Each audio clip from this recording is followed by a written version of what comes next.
बिस्मिल्लाहिर्रहमानिर्रहीम। अस्सलाम वालेकुम व्यूवर्स, कैसे हैं आप? आई होप आप सब खैरियत से होंगे। इस वक्त मौजूद हूँ पार्क स्ट्रीट लाहौर के डायमंड ब्लॉक में। तो यहाँ पे हमारे पास दो पेड़ प्लाट मौजूद हैं 10-10 मरले के फोर सेल के लिए।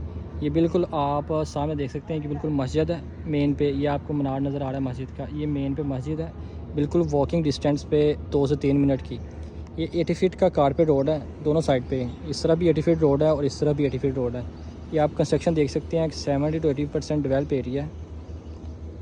यहाँ पे घर बने हुए हैं और बिल्कुल इसके ये स्ट्रीट जहाँ पे आपको ख़त्म हो रही है, इसके मेन पे पार्क है और स्कूल की जगह मौजूद है, एक्टिव जो के है, और ये सामने मस्जिद है।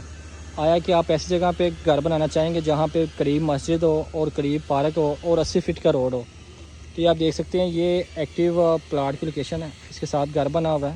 ये दो पेड़ प्लाट हैं 10-10 मरले के, जिनका साइज़ 35 बाई 65 है। डिमेंशन इनकी 35 बाई 65 है। आप सिंगल प्लाट लेना चाहें सिंगल भी ले सकते हैं, अगर आपको पेड़ चाहिए तो पेड़ भी मिल जाएंगे। ये ऑल ड्यूज़ क्लियर के साथ प्लाट मौजूद है फॉर सेल के लिए। फर्दर डिटेल के लिए स्क्रीन पे मेरा नंबर मेंशन है, आप मेरे साथ रब्ता कर सकते हैं। मिलते हैं इंशाल्लाह नेक्स्ट वीडियो में। अल्लाह हाफिज़।